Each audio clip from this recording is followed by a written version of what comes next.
Welcome to the Open Books Podcast, where we discuss all things going on in the real estate industry, helping you take the road less traveled to real estate success, guiding you to the top 10%. I'm your co-host, Curtis Haddock, alongside my co-host, Casey Tudor. And it's just the two of us today. Brooke is not here. It makes the episode so much better. Yeah, we have all this room for activities. I know. I don't feel like I'm crammed in my seat. And, you know, we're going to be able to talk probably more. Brooke won't be able to get her words in. Yeah. She's gone. And probably this episode is going to blow up. I think so. It's going to be the one. Then we'll have to fire her. So if you guys want more of Brooke, then I guess don't like this episode. I would say we could do our Would You Rather now. So after this episode, in the comments, you can say, would you rather Brooke Massey be on the podcast or not on the podcast? And we will take sarcastic answers. Yeah.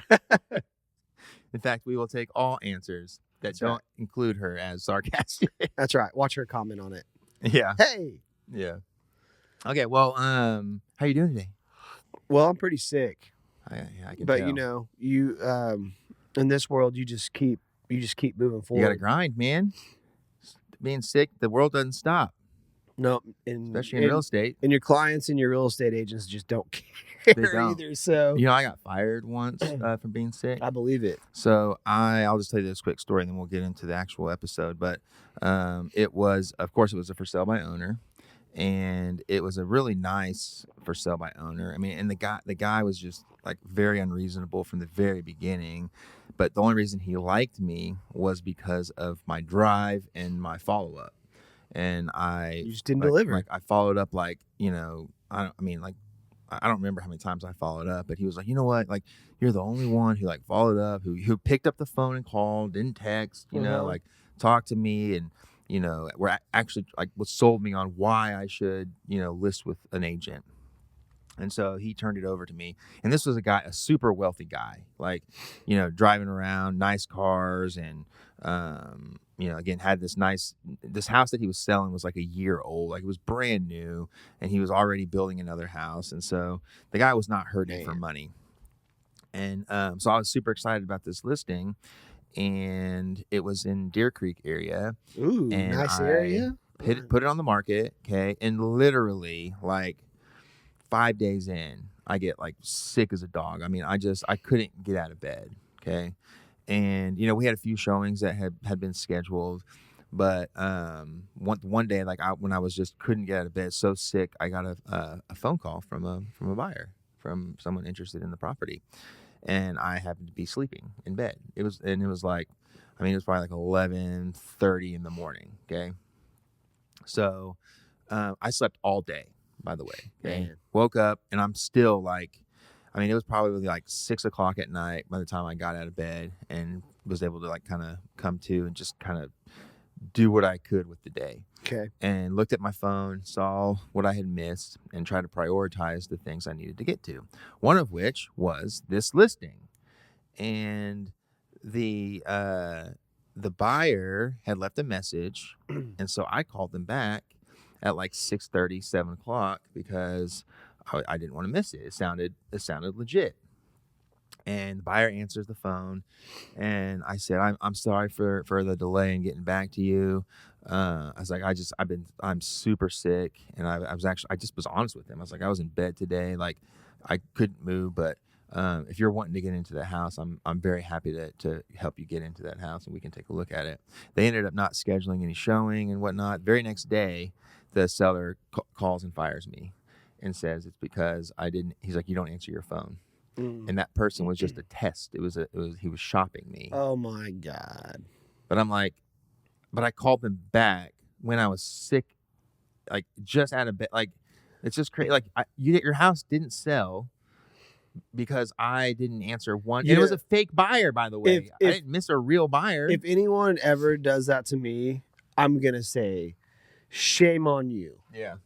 For behaving this way. That is a child's play. It really is. I will gladly remove myself, because I don't want to deal with you. Because by setting it up this way, almost no matter what, I was going to be a failure in your eye unless I answered immediately. Mhm. And that's not always possible. Yeah. Yeah. And you should know that, being a human being with a job and possibly a family, knowing that you're not always available. And I have other listings and other clientele. People are just way too. I He got to was be self-centered. Very. Yeah, you got to be very careful saying that, because narcissistic, because you like, don't want potential buyers out there going, "Oh man, they think we're self-centered," but you know what, you are. well, not the And- buyer or the seller. I mean, but this particular seller was very narcissistic, and it was the whole world revolved around Well, him. and I've always been understanding of like, hey, this is a big decision. There's a lot of nerves that are going on. Mhm. Like, I get that you're stressed out, but don't like if you're worried, call and talk it out. Don't call and like set someone up for failure. Right. Right. Yeah. You know? And then be understanding when there's an actual reason. Right. You know? So it's like, it was crazy, dude.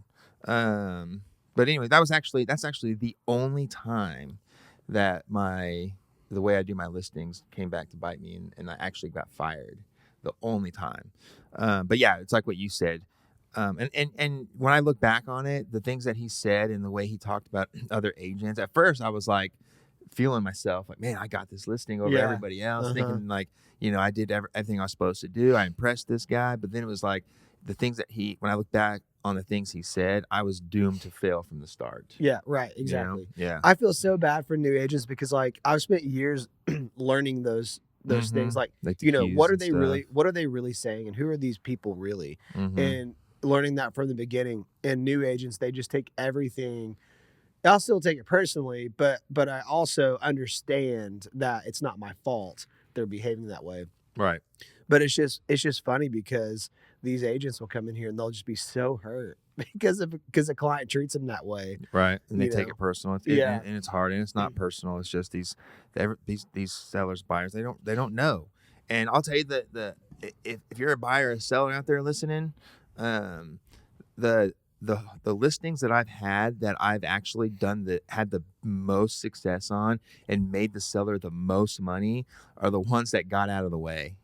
Yeah. When they step out of the way, man, we get the house sold faster for more money. And it doesn't happen every single time, but most of the time, when they get out of the way and we can do things based on our experience in the market, man, it's when they capitalize the most. Yeah, and this is a great segue into the episode, Mhm. because I notice that a lot. Whenever your seller will first say, okay, I can't go any lower than 500,000, and comps suggest 480, and it's like, well, first what you'll do is you'll say, hey, I see comps, and you'll show them the houses, you'll show them the condition, the price per square foot, and what they've added, the pools and everything. You'll show them all these things, and then they'll go, 480 is great, but we were thinking 500. Yeah. And it's like, I bet you were. Yeah. And it's like every single time they do that. Every time, because it's like they don't realize that even that extra 5,000 messes up the showings. Yeah. And comps And you'll tell them that, and they'll go, well, we'll try it out. We're not in a hurry. And yeah. now we know what that means. They are in a Yeah, hurry they because are they've in a got their hurry. house listed. Mhm. So there's just so, like,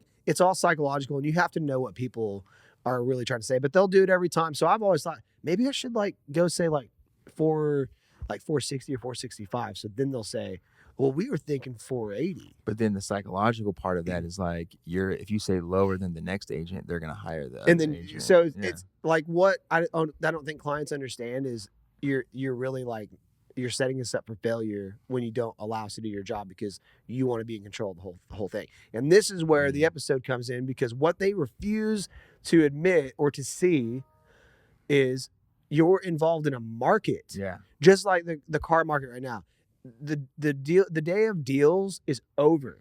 The day of paying above MSRP is standard. Yeah. If you don't want the car, the next guy that comes in will buy it. Yeah. So what are we talking about today? Market, We're talking about right? supply and demand. Yeah. And how it affects home buyers and sellers and agents. Yeah, it's all about supply and demand and the market that we are in. And, we've experienced this over the last several years. A lot of people have gotten a taste of the volatility of a market, during the years where COVID was rampant and the supply just tanked, right? And anyone who knows, macroeconomics and even some micro to an extent to each local market, knows that when you have a decrease in supply, prices do what? Go up. They go up. And it's because you have more buyers than you have inventory available. And why real estate is so volatile and why it's so hard to predict a real estate market is because in order to catch up with the demand, it takes 6 to 8, 9, 10 months to build a house. Right. And so if the market is hot right now and like, man, and we need a supply, you got permits being pulled, new construction starts, builders are coming in, building houses. And then all of a sudden, if there's a shift in the market and the demand goes down, and now all of a sudden you have an oversupply issue, well, all these builders that have pulled permits at the wrong time, thinking that the market's still hot and in demand, by the time they get those houses live and on the market, that's how we end up with an oversupply. And that's a big reason why real estate is so cyclical, is because you can't keep up with supply and demand because of the turnover time. Yeah, and then these builders are then sitting on all these houses, and then they go, well, I can't go down, and it's like, well, what else are you gonna do? Well, then you're gonna sit on it and pay the interest on it until the market changes. Right. And it's just so frustrating to watch and because your listen. competition's going down. Yeah, and then we've got builders here that it's like now they don't want to go down in prices, so what they'll do is they'll offer you $30,000 to $50,000 in incentives, and it's like, you know what that tells me is you're $50,000 overpriced. Yeah, 100%. Yeah. Well, they don't want to affect the comps because for the next person that buys the house, which I get to an extent, but at the same time, again, we're dealing with a market, supply and demand. And I was going to mention something I can't remember. Of course, we You'll have think a of lot. it. But as a buyer, you got to be careful and an agent has to prepare you for this, because I've had builders not, they won't come down on the price because the appraisal came in low because they want to keep the price. Yeah. And it's just like, so what does the buyer do? It's like you start over. Yeah. Or do you just come up with the $7,000? And it's like, it's hard to. It depends on how bad they want it. And that's always hard because they're put in that situation where they like just gotten out of their house or they're a week out from closing on theirs, and now they're starting to think, well, maybe I'll just bust my buyers. I'll just tell them to go away.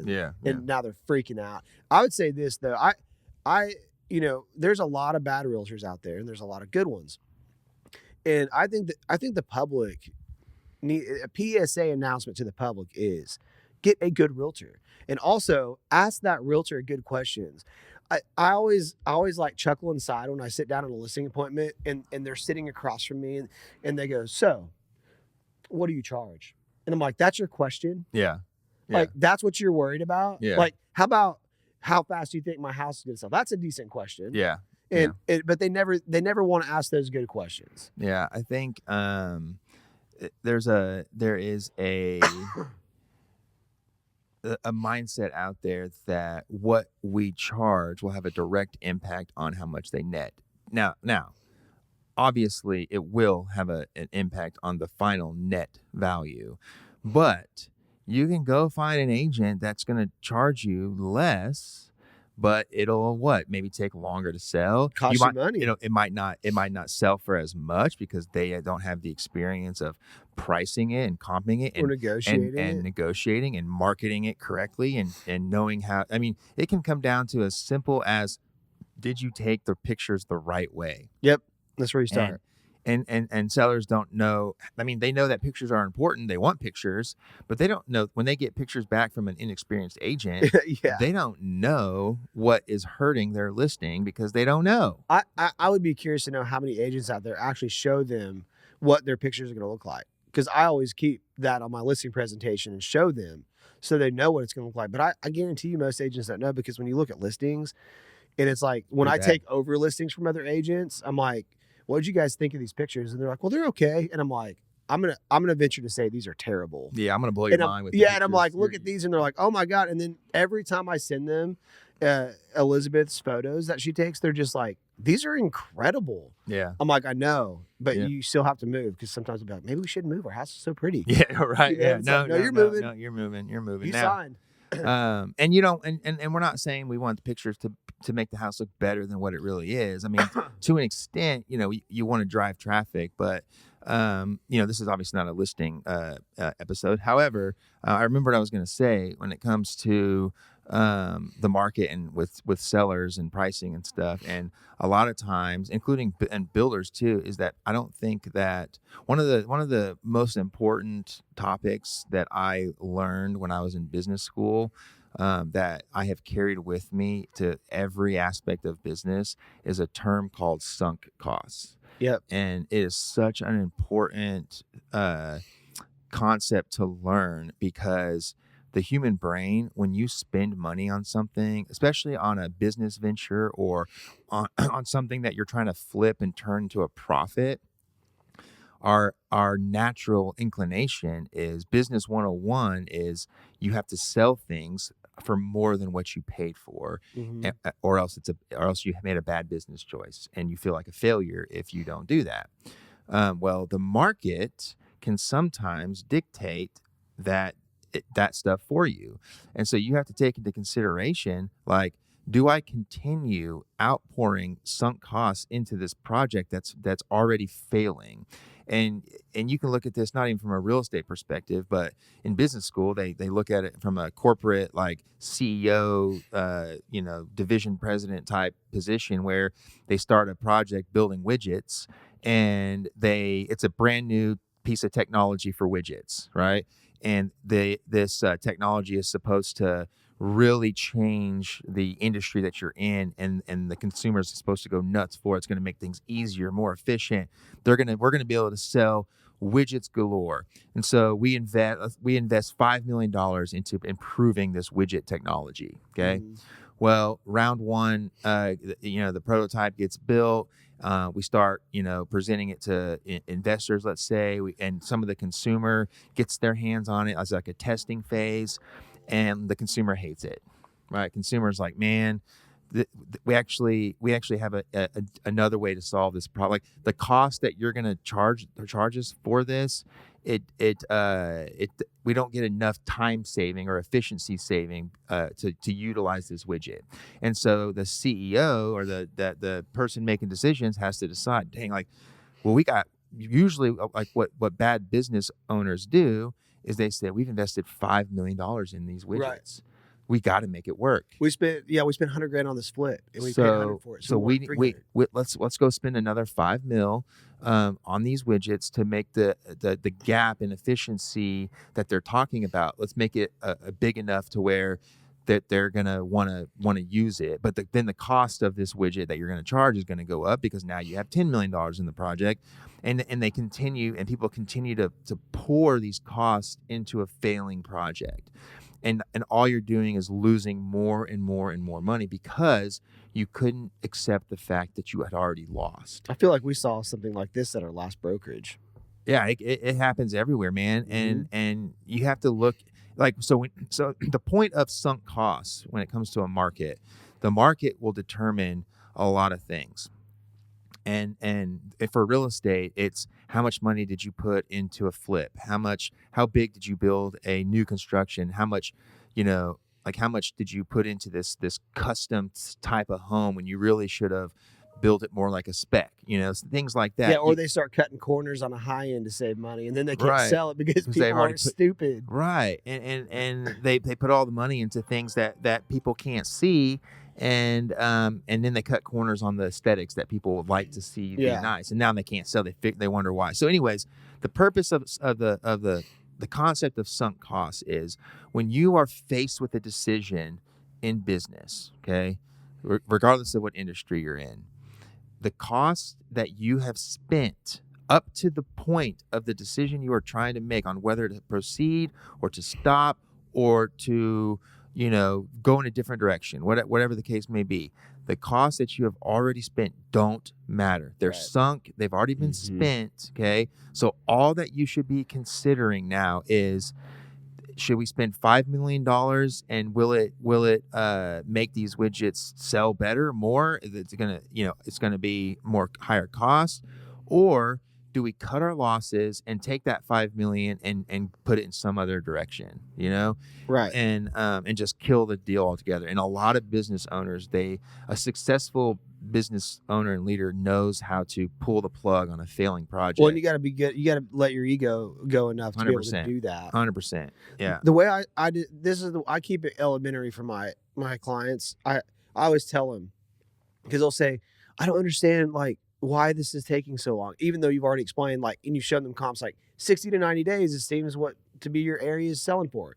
And then week 2, they're like, I just don't understand. My house is so beautiful. And it's like the proud owners are the hard ones. Oh yeah. Because why would no one want my house? It's like, well, do you know that there's like 800 houses like in your neighborhood?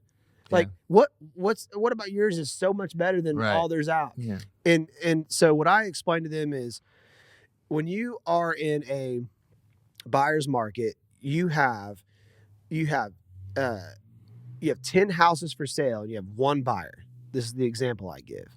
So that buyer has 10 options, and only one of those options gets the buyer. Yeah. So the other 9 of them are going to wait for the next buyer to come in. Yeah. Well, by that time, there might be another seller pop up. Yeah. So you're still 1 to 10 ratio, no matter what. Yeah. So what are you doing besides saying I have to make $100,000 on this house To attract that buyer. What are you doing? Yeah. And that's really important. And when you're in that market, it's really just a matter of time and understanding that and planning and attracting that buyer. And then you go to the other way, where you're in a seller's market. And so now you have 10 buyers to that one seller. Well, what do you think is going to happen? That seller's going to get whatever the heck they want, because one of those buyers are going to give them that.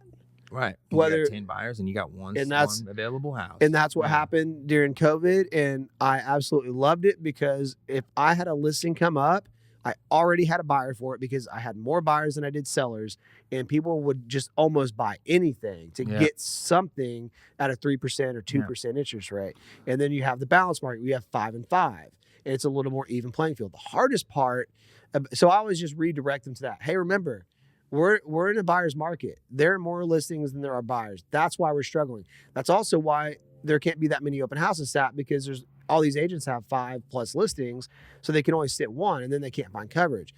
But I think the hard part is when you're transitioning. And so when we went from the COVID, where everyone was when these sellers were getting $30,000 over asking, and then the house they were buying, they were doing the same, but yet they're getting 3% interest rate. That was all great once it settled. But then once it started turning, so like now, these sellers are going, well, I want this, and I want. It's like, well, guess what? You're not calling the shots now. Yeah. And they have a really hard time. Yeah. They might get 2-3 realtors before they learn it. Yeah. They might have to lose 20,000-30,000. But this is what part I have a hard time with. Your home has appreciated $100,000 in like 2 or 3 years, and you did nothing. And then someone wants $10,000 off, and you're like, oh my God, why are they asking for the moon? It's like, dude, you're getting $90,000. The transition from a seller's market to a buyer's market is tough for sellers. The transition from a buyer's market to a seller's market is tough when you're dealing with your buyers. For sellers, that's an easy transition. Yeah. For buyers, it's an easy transition when you're going into a buyer's market. You know? I'd say realtors have just as hard as a time understanding this and adjusting and recognizing that the adjustment is happening. Yeah, and kind of seeing it coming, like expecting it in a way. Yeah. Preparing your clients for it, telling them what you think's going to happen, but also be careful because you can't guarantee anything. Yeah, your clients really got to trust your knowledge of the market. And that's the job, though, dude. Like, people don't understand that. Like, obviously, lead generation, you don't have clients without that. That's number one for a realtor. But the second thing is, you have to know what the heck is going on out there. The knowledge of the market and your knowledge of the contract separate you as a realtor, and how well people are going to trust you and take your advice and things like that. Now, so we're talking about supply and demand. Obviously, a decrease in supply is going to increase prices. So if we have an oversupply, then it brings prices down. And we kind of showed examples of how that would work and why. What are some things that cause an increase in demand? Because lower inventory, a decrease in supply did not increase demand. It just made the demand higher than the supply, which made prices go up. But what will actually shift the demand curve in your mind? What's the most common one? Well, interest rates. Interest rate. Yeah. So when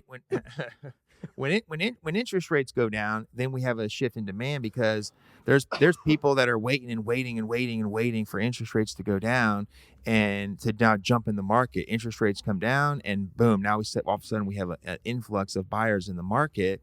And so when you have an increase in demand, what happens to prices? They go down. No. I mean up. They Sorry. go up. An increase in demand, prices go down. A decrease in demand, prices will go down. That's leaving inventory the same, right? If you have let's say that COVID happened and inventory just tanked, but let's also say interest rates went up by let's say they went up to 15% at that time. That market, we would have had no business because we would have had a decrease in listings, and we would have had a decrease in buyers. Yeah, because why are you going to sell? Yeah, and so prices might have stayed the same if they offset, but it would have been much, much, much fewer transactions. And so just understanding the curve of supply and demand and the interactions, and it's called price equilibrium. I'm trying to figure out at what price point are we at in this current market, and all we have is historical information and historical data to go off of, and we're trying to predict the future to the best of our ability. But you also don't want to time the market. You don't. I mean, you got to go off of what the market has been doing in the most recent months, and what if you notice any trends, then you might be able to try to predict a little bit. But I think the prices are going to be what the market tells you in that given day.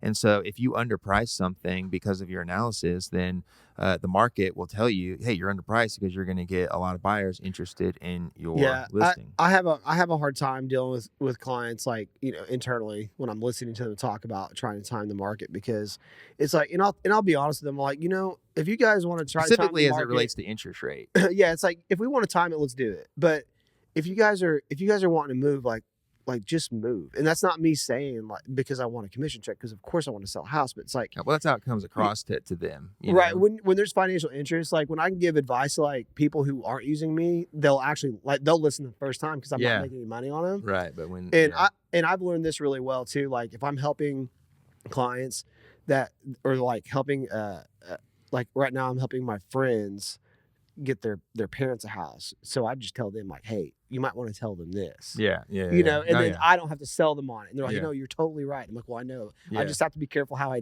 deliver that to your mom. Sure. Yeah, but I think don't time the market and just move. And I was gonna say too, if you want to really make it as a real estate agent, you need to encourage the change and encourage the up and downs, because that's what will get you to be a true professional. You're experienced in all really markets. Understand. And I feel like now I've been through all of it. Yeah. And it's taken me 10 years. I do want to stay on this topic of interest rate for a little bit real quick though. And I want agents, I want buyers, sellers to realize, specifically buyers, we get asked the question when is the best time to buy, or is it a time to buy? And the answer is always now. The best time to buy is right now. And trying to guess the market, it doesn't serve any purpose unless you are really good at buying low and selling high, and you're just trying to flip, right? However, if we're talking about a primary residence here, the best time to buy is always right now. And that comes across as commission breath to a lot of people. However, there is a science behind why, if you don't own a property and you are thinking about buying, go ahead and buy, because every time that you make a rent payment, you are not building your net worth. So I don't care what interest rates are, okay? Because whatever interest rates are, that's going to determine your buying power, all right? Yeah. And when you know what you qualify for based on today's interest rates, go buy the house, okay? Now you're building your net worth through every single monthly payment that you make, okay? And if you timed the market right and rates go up, well, guess what? If you would have waited, you would have had to buy a smaller house or a less expensive house. The reason is because when rates go up, prices go down. So now, because your buying power is less, Yeah. and then also your monthly payment goes up. So now you won, right? Because the interest rates go up. However, if rates go down, okay, you didn't lose Right. because you have been building net worth and you can refinance. Yeah. And it is not that expensive to refinance. You definitely want to do the math. You don't want to refinance until it makes sense, until you can drop your payment enough and you're going to stay there long enough to save enough interest over the cost of the refinance. If the refinance is going to cost you $1,500, then you want your monthly payment to save you enough in interest over at, like, if you're going to be there for 2 more years, then chances are it's going to be well worth it to refinance. So start building your net worth now. A lot of people have been recently talking about the open market committee and the Federal Reserve, and how that's not your actual mortgage rates, and it's not. But we just had a drop in the Fed funds rate, and I always like to, bring up to people that no, the rates don't directly change as a result of that. However, the decisions of the open market committee will have a direct impact on mortgage rates over time. And they have a target rate that they're trying to hit, and it's lower than what it is even now. And so the market responds to that. They know that they're trying to stimulate the economy, and therefore rates are coming down as a result of it. The Fed funds rate, the way I describe it to people, they use that as it's a money supply deal. And if you really want to understand what that, how that looks, it's really the rate at which banks can borrow money from the Federal Reserve. So if banks are borrowing money at a smaller rate, then they're able to loan more out. Okay. They can eventually, the rates will come down for the consumer over time, because now banks can charge less because they're able to get their money for cheaper. But it's stimulating the economy. When they decrease the rates, they're increasing the supply of money because more banks are now putting more money into the market. Businesses can hire more people. They're trying to stimulate businesses to want to hire more, invest more in projects to boost the economy. And because at this last meeting, they were worried about a economic slowdown, jobs were slowing down, and they need to boost the economy, so that before the election everything looks good. And that was the point of it. And people are right. It's not going to just automatically drop the mortgage rate by 50 basis points when they drop the Fed funds rate by 50 basis points. However, it's going to, over time, reduce the mortgage rates. In fact, they went up the day that they announced it. And it was, to me, the reason for that was because of the what's the word I'm looking for? How the meeting went. Whatever they call it. No, the open market committee meeting. It was the tone of the meeting. The tone of the meeting was not positive. Even though they dropped the rate, everyone thinks, yeah, this is great news. Well, the tone was not good, so rates went up because they were so worried about a slowdown in slowdown in jobs and all that kind of stuff. And so that's why the rate went up a little bit. But the Fed funds rate has a more direct impact on short-term financial things as opposed to a 30-year mortgage, which is more tied to a 10-year treasury. So yeah, what's the lowest rate you heard of whenever COVID was here?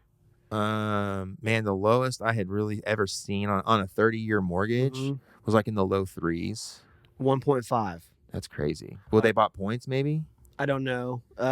It was a refi actually. Okay. It's a friend of mine that I met him. He's my drummer for my band, but he had already bought before I met him. But then he refied and he was telling me about it, and I was like, dude, if I were you, I would never move. Yeah.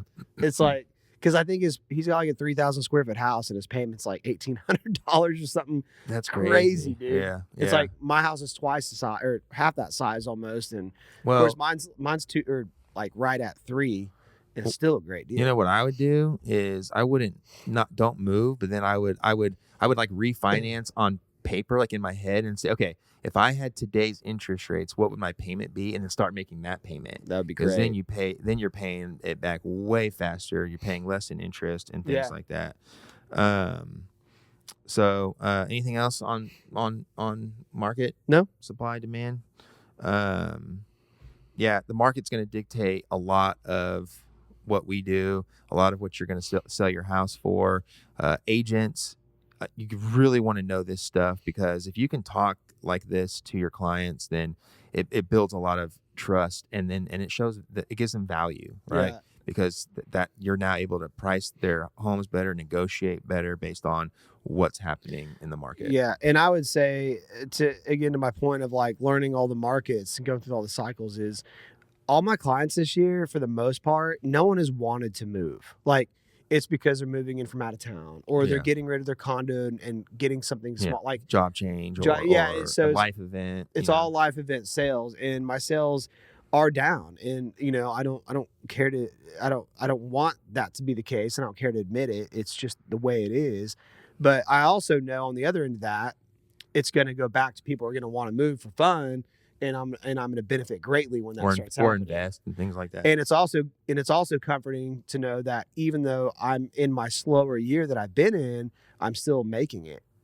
So that gives me a lot of confidence in my industry and what I do. Realtors have been beat up the last year, man. I mean, it's been the slowest market, lowest inventory, like not lowest inventory, but the lowest number of sales in like 30 years. The government and so the DOJ, lawyers, they're attacking our commissions, which they have no idea like what we do in order to earn a living, and how we could work for months on a deal and then not make anything because something kills it. Yeah. So many things happen, and there's a reason why so many people fail. When you have a high fail rate in an industry, the people that are able to do it, they're going to make more money.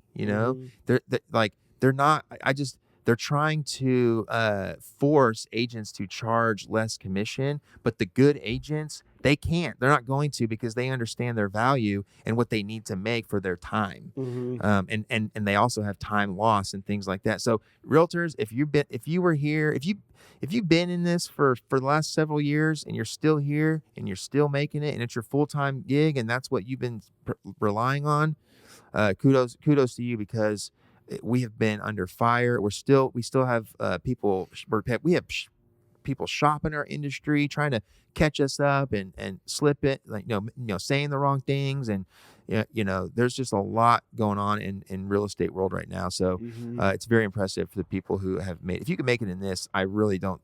Knock on wood, I can't imagine there being a market unless the whole thing just collapsed, like some kind of Great Depression or something. Yeah, right. So I appreciate you guys listening. Do we want just that? That's our would you rather? Yeah. Would you rather have Brooke on the episode or not? Easy. Let us know. We have the power to make it happen. That's right. No, thank you guys for listening. Please, continue to share and interact with us. And we'll see you guys on the next episode. All right, signing off from Casey Tudor. This is Curtis Haddock, and this is the Open Books Podcast.